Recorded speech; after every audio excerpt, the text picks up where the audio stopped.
नमस्कार दोस्तों, मैं संजय रोहिला स्वागत करता हूं आपके अपने चैनल क्रिप्टो न्यूज़ सेंटर पर। दोस्तों, क्रिप्टो दुनिया के आज की न्यूज़ लेके आया हूं आपके सामने। पहले हम हेडलाइंस को कवर करेंगे और उसके बाद खबरों को डिटेल में जानेंगे। तो शुरू करते हैं पहली हेडलाइंस के साथ। पहली हेडलाइन है कि रिलायंस ने अपनी सपोर्ट CBDC को दे दी है। दूसरी खबर है चाइना से। चाइना के एक्स एडवाइज़र ने कहा है कि बीजिंग को रिकंसीडर करना चाहिए क्रिप्टो बैन को लेके। तीसरी खबर है बिटकॉइन के ऑर्डिनल प्रोटोकॉल के ऊपर फोन आ गया है। चौथी खबर है मार्क जकरबर्ग से लेकर। मार्क जकरबर्ग रियलिटी लैब्स के जो कंटिन्यूस लॉस है उसके बावजूद भी वो लॉन्ग टर्म प्लान मेटावर्स को लेके अभी भी उस पर टिके हुए हैं। उसी से जुड़ी हुई खबर है। बढ़ते हैं अगली खबर की तरफ। अगली खबर है कॉइनबेस की। कॉइनबेस ने नया सिक्योरिटी फीचर ऐड किया है अपने वॉलेट में। बढ़ते हैं अगली खबर की तरफ। अगली खबर है अमेज़ॉन से। अमेज़ॉन हायर करने वाला है Web3 स्टाफ। बढ़ते हैं अगली खबर की तरफ। अगली खबर है वॉरेन बफेट की कंपनी बर्कशायर हाथवेज से, और उनके चार्ली मंगर हैं, उन्होंने प्रपोज किया है यूएस को कि उनको क्रिप्टो बैन कर देना चाहिए यूनाइटेड स्टेट्स को। बढ़ते हैं अगली खबर की तरफ। अगली खबर है FTX से रिलेटेड। अब हॉलीवुड भी FTX को कवर करने वाला है और FTX के ऊपर हॉलीवुड में भी फिल्में और वेब सीरीज बन सकती हैं। ये थी अगली खबर। बढ़ते हैं अगली खबर की तरफ। और अगली खबर के हिसाब से अब लंदन दुनिया का क्रिप्टो करेंसी हब के तौर पे सामने आया है एक सर्वे के हिसाब से। तो ये थी क्विक हेडलाइंस। अब खबरों को जानते हैं डिटेल में खबरों को जानते हैं। और पहली खबर है इंडिया से, भारत से, और खबर है रिलायंस से जुड़ी हुई खबर है ये। रिलायंस रिटेल ने अपनी जो CBDC के सपोर्ट को रोल आउट किया है अपने स्टोर्स पे, और ये एक गवर्नमेंट स्टोर है, नाम है इसका फ्रेश पिक। तो इस खबर के हिसाब से रिलायंस रिटेल ने ये अनाउंस करा है कि उन्होंने डिजिटल रुपी को एक्सेप्ट करना शुरू कर दिया है अपने स्टोर पे, और ये आगे आने वाले समय में इनके सारे जो बिजनेसेस हैं उसमें भी ऐसा ही करने वाले हैं। कंपनी ने कहा है कि CBDC की जो सपोर्ट है वो ऑलरेडी रोल आउट कर दी गई है फ्रेश पिक में, जो कि इनका एक गवर्नमेंट स्टोर है। साथ ही कंपनी ने ये भी कहा कि ये ऐसे ही इनकी सपोर्ट जो है डिजिटल रुपी के लिए वो इनकी जो बाकी प्रॉपर्टीज़ हैं उसमें भी आने वाले समय में करने वाले हैं। वी सुब्रमण्यम जो एग्जीक्यूटिव हैं रिलायंस रिटेल में, उन्होंने ये पॉइंट आउट किया कि CBDC को एक्सेप्ट करने से कंपनी का जो विज़न है कि कस्टमर को चॉइस दी जाए कि किस किस तरीके से वो पेमेंट कर सकता है। वो चाहे तो कैश में कर सकता है, वो चाहे तो गूगल पे, फ़ोन पे से कर सकता है, या वो चाहे तो CBDC में भी कर सकता है। तो अब और ज़्यादा ऑप्शंस वो देने वाले हैं इंडियन कंज्यूमर्स को, ताकि वो ज़्यादा चॉइस हो उसके पास पेमेंट करने की। और इसके लिए रिलायंस रिटेल ने ICICI bank, Kotak Mahindra bank और इनोवेटिव टेक्नोलॉजीज़ के साथ ये सपोर्ट रोल आउट करा है। बढ़ते हैं अगली खबर की तरफ। अगली खबर जो है वो चाइना से है, और चाइना के एक्स एडवाइज़र है फाइनेंशियल इकोनॉमिस्ट, उन्होंने चाइना को सजेस्ट किया है कि उनको जो बैन लगा रखा है चाइना ने क्रिप्टो करेंसी के ऊपर, तो चाइना को रिकंसीडर करना चाहिए इस बैन को, क्योंकि हो सकता है कि शॉर्ट टर्म में ये चाइना के लिए बेनिफिशियल हो, बट लॉन्ग रन में काफ़ी बड़ी जो अपॉर्चुनिटीज़ हैं वो चाइना मिस कर जाएगा अगर ये क्रिप्टो बैन कंटिन्यू रहा तो हुआंग यिपिंग हैं जो फॉर्मर मेंबर हैं मॉनेटरी पॉलिसी कमेटी के, और ये जो मेंबर थे वो थे पीपल्स बैंक ऑफ चाइना में, और उनका ये मानना है कि चाइनीज़ गवर्नमेंट को दोबारा इस बारे में सोचना चाहिए कि क्रिप्टो करेंसी के ऊपर बैन लगाया जाए या नहीं लगाया जाए, क्योंकि लॉन्ग रन में जो क्रिप्टो ट्रेडिंग है वो रहने वाली है, सस्टेनेबल है, तो उनको रिकंसिडर करना चाहिए।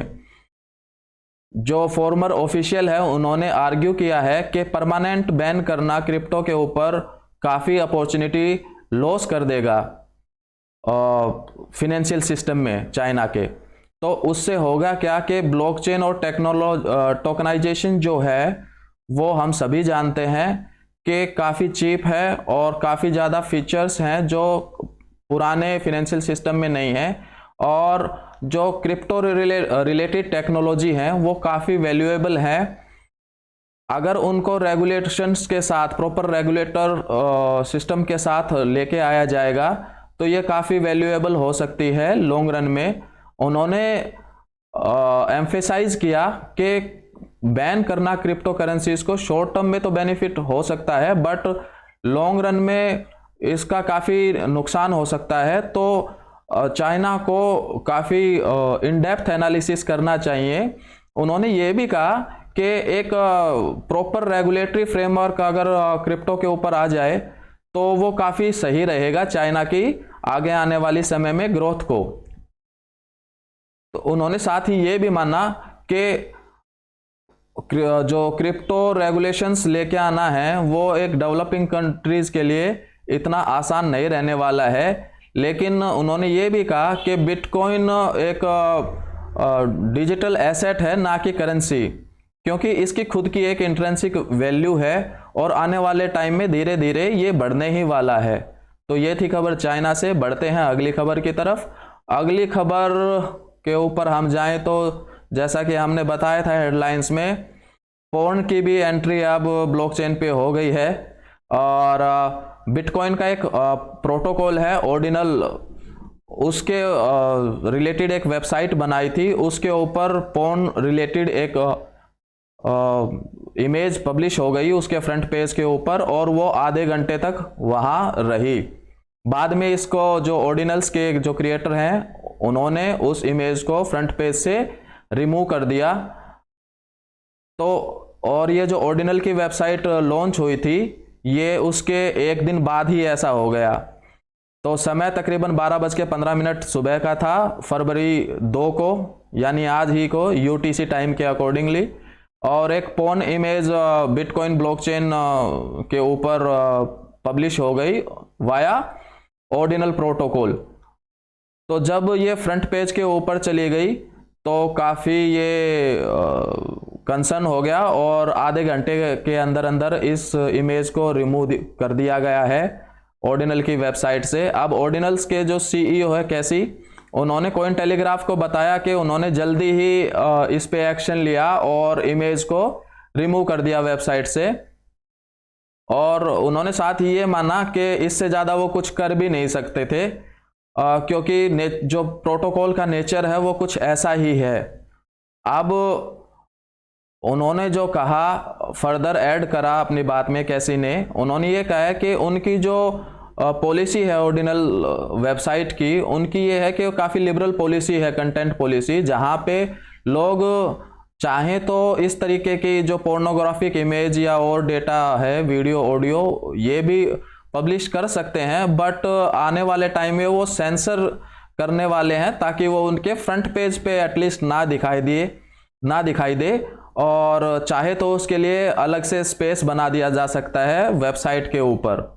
अब जब ये बात आई कि उनको वो सेंसर करेंगे, तो क्रिटिक्स ने ये कहा कि ये तो बिल्कुल ब्लॉकचेन जो टेक्नोलॉजी के जो वर्किंग है उसके अगेंस्ट में ही है, क्योंकि अगर सेंसरशिप ब्लॉकचेन टेक्नोलॉजी में कहाँ से आ गई। तो उन्होंने कहा कि नहीं, ऐसा नहीं है, जो इंस्क्रिप्शन है वो अभी भी चेन के ऊपर है, और अगर किसी को वो कॉपी देखनी है तो ओरिजिनल कॉपी अभी भी ब्लॉकचेन के ऊपर है और वो जब चाहें उसको देख सकते हैं। बट उन्होंने अपने वेबसाइट के ऊपर एक कॉन्फ़िग फाइल अपलोड करी है जिससे कि वो इमेज अब फ्रंट पेज के ऊपर दिखाई नहीं देगी। बढ़ते हैं अगली खबर की तरफ। अगली खबर मार्क जकरबर्ग से रिलेटेड है। मार्क जकरबर्ग फेसबुक के ओनर है, क्रिएटर हैं। बाद में कंपनी का नाम बदल के मेटा कर दिया गया है। और इस खबर के हिसाब से जो मेटा की रियलिटी लैब है, जो पूरा फोकस करने वाली है मेटावर्स के ऊपर, उसको लगातार चौथे क्वार्टर में लॉस हुआ है और लॉस भी अब तक का सबसे बड़ा लॉस हुआ है $4.3 बिलियन का। बावजूद इसके मेटावर्स के सीईओ मार्क जकरबर्ग ने ये कहा है कि अभी भी उनका कोई ऐसा प्लान नहीं है कि लॉन्ग रन में वो मेटावर्स के ऊपर कोई बदलाव अपने रणनीति में करने वाले हैं। अभी भी वो जो उनका पुराना प्लान है उसी के हिसाब से आगे बढ़ेंगे, चाहे जो भी लॉस हो रहा है ऑपरेटिंग लॉस रियलिटी लैब्स में। और अब जो उन्होंने Q4 के डेटा पब्लिश करे हैं उसके हिसाब से अब तक का 2022 का अब तक का सबसे बड़ा लॉस हुआ है रियलिटी लैब को $4.3 बिलियन का फोर्थ क्वार्टर में। जो टोटल लॉस है रियलिटी लैब का 2022 में वो $13.7 बिलियन का हो गया है और ये लगातार बढ़ता ही जा रहा है। अब इसी खबर के आगे आने वाले में जो ऑफिशियल्स हैं फिनेंशियल ऑफिसर्स मेटा के, उनका ये कहना है कि हम 2023 में भी ऐसे ही लॉस एक्सपेक्ट कर रहे हैं और हो सकता है कि ये लॉस रियलिटी लैब्स के और बढ़ जाएं, लेकिन हम अपने जो करंट स्ट्रेटजी है प्लान्स है उसी के ऊपर फोकस करेंगे और मेटावर्स के ऊपर हमारा पूरा फोकस रहने वाला है। बढ़ते हैं अगली खबर की तरफ। अगली खबर जो है उसके हिसाब से कॉइनबेस जो क्रिप्टो एक्सचेंज है उन्होंने अपने वॉलेट में एक नया सिक्योरिटी फीचर ऐड करा है जो उनके यूजर्स को फिशिंग और स्कैम से बचाएगा। इस फीचर के हिसाब से ये उनके यूजर्स को जो स्कैम होते हैं, फिशिंग अटैक्स होते हैं या इधर उधर के एयर ड्रॉप्स होते हैं उनसे अलर्ट करेगा और बचाएगा। होगा क्या कि जब भी कोई विड्रॉल की रिक्वेस्ट होने वाली होगी फंड्स की, एनएफटीज की, तो उससे पहले कंफर्म बटन पे प्रेस करने से पहले एक पॉपअप आ जाएगा या यूजर को ये बता दिया जाएगा कि कितना फंड उनके वॉलेट से विड्रॉ होने वाला है। तो ये ज़्यादा क्लैरिटी देगा यूजर्स को और फिशिंग और स्कैम से बचाएगा। बढ़ते हैं अगली खबर की तरफ। अगली खबर है अमेजोन से। मंदी के इस दौर में जब सारी दुनिया की बड़ी बड़ी कंपनीज अपने कर्मचारियों को निकालने लग रही हैं, वहीं पे Web3 के स्टाफ को हायर करने वाली है अमेजोन और इसकी क्लाउड सर्विसेज के लिए। रिसेंटली उन्होंने एक हफ्ते पहले ही लिंक्डइन पे एक सीनियर पोजीशन के लिए लिस्ट करा है पोजीशन और उस पोजीशन का नाम है सीनियर जीटीएम स्पेशलिस्ट Web3, जो पूरा फोकस करेगा Web3 का गो टू मार्केट पर। और ये जो टीम है वो पूरी रिस्पॉन्सिबल होने वाली है कि किस तरीके से अडोप्शन किया जाए Web3 का एंड किस तरीके से ग्रोथ हो Web3 की ऑन अमेजोन। तो काफ़ी बुलिश हैं, काफ़ी पॉजिटिव है अमेजोन और इस तरीके से वो उन्होंने इस पोजीशन को निकाला है। बढ़ते हैं अगली खबर की तरफ। अगली खबर है बर्कशायर हैथवेज के जो चार्ली मंगर हैं, ये वही कंपनी है जो वॉरेन बफेट की कंपनी है। तो वॉरेन बफेट की कंपनी के जो चार्ली मंगर हैं उन्होंने यूनाइटेड स्टेट्स में क्रिप्टो को बैन के लिए कहा है और इसको कंपेयर करा है गैम्बलिंग से। चार्ली मंगर ने यूनाइटेड स्टेट्स को कहा है कि उनको चाइना की तरह ही काम करना चाहिए और क्योंकि हम सभी जानते हैं कि चाइना में क्रिप्टो करेंसी बैन है तो अमेरिका को भी क्रिप्टो करेंसी को बैन कर देना चाहिए। मंगर ने इसके पीछे जो रीजन दिए वो ये दिए क्योंकि रेगुलेशंस के हिसाब से क्रिप्टो ना तो करेंसी है, ना कमोडिटी है, ना सिक्योरिटीज़ है और ये काफ़ी फ्लैक्चुएट भी करती है, वोलेटाइल है नेचर में। तो ये ज़्यादा कुछ नहीं, जुआ ही है, गैम्बलिंग ही है, तो इसको यूएस से बैन कर देना चाहिए। बढ़ते हैं अगली खबर की तरफ। अगली खबर है हॉलीवुड से और अब हॉलीवुड का ध्यान चला गया है FTX के ऊपर, FTX के ओनर सैम बैंकमैन-फ्राइड के ऊपर। अब जो है मूवीज़ और वेब सीरीज़ बनने वाली हैं SBF और FTX के ऊपर और काफ़ी बड़े जो नाम हैं मूवी इंडस्ट्री के, हॉलीवुड के, वो इस पे काम करना शुरू कर चुके हैं। जैसा कि आप हाईलाइटेड एरिया में देख पा रहे हैं कि एंटरटेनमेंट इंडस्ट्री ने काफ़ी हाल फिलहाल में ऐसी मूवीज़ बनाई जो फेल्ड एंटरप्रेन्योर्स के ऊपर थी और वो मूवी जो थी काफ़ी सक्सेसफुल भी हो गई थी, चाहे ड्रॉप आउट हो, वीक रेस्ट हो, वॉल्फ ऑफ वॉल स्ट्रीट हो या बिग शॉट जैसी मूवीज थी, वो काफ़ी हिट रही थी।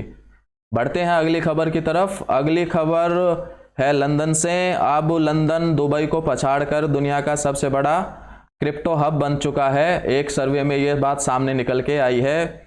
एक क्रिप्टो फर्म है, रिसर्च फर्म है रिकैप, उन्होंने एक सर्वे किया और उसमें ये निकल के आया कि अब लंदन दुनिया के सबसे लीडिंग क्रिप्टो करेंसी हब में शामिल हो गया है, नंबर 1 की पोजीशन पे आ गया है। और इस रिसर्च में उन्होंने तकरीबन 8 इंडिकेटर्स का इस्तेमाल करा, जैसे कि कितने क्रिप्टो करेंसीज बिजनेसेस हैं एक देश में, या कितने एटीएम्स हैं उस पर्टिकुलर देश में। इस तरीके के कुछ फैक्टर्स को कंसीडर किया before giving any kind of ranking. तो जैसा कि आप इस इमेज में देख पा रहे हैं, अब लंदन है नंबर 1 पर रैंक कर रहा है क्रिप्टो करेंसी हब के तौर पे। नंबर 2 पर खिसक गया है दुबई, 3 पर नंबर आता है न्यूयॉर्क का, देन सिंगापुर, LA और सो ऑन एंड ऑन। तो दोस्तों ये थी आज की क्रिप्टो दुनिया की खबरें। कैसा लगा आपको हमारा ये वीडियो, कृपया कमेंट सेक्शन में कमेंट करके जरूर बताएं। वीडियो को लाइक जरूर करें, चैनल को सब्सक्राइब जरूर करें और हमें ऐसे ही अपना प्यार देते रहें। मिलते हैं अगले वीडियो में, तब तक के लिए नमस्कार।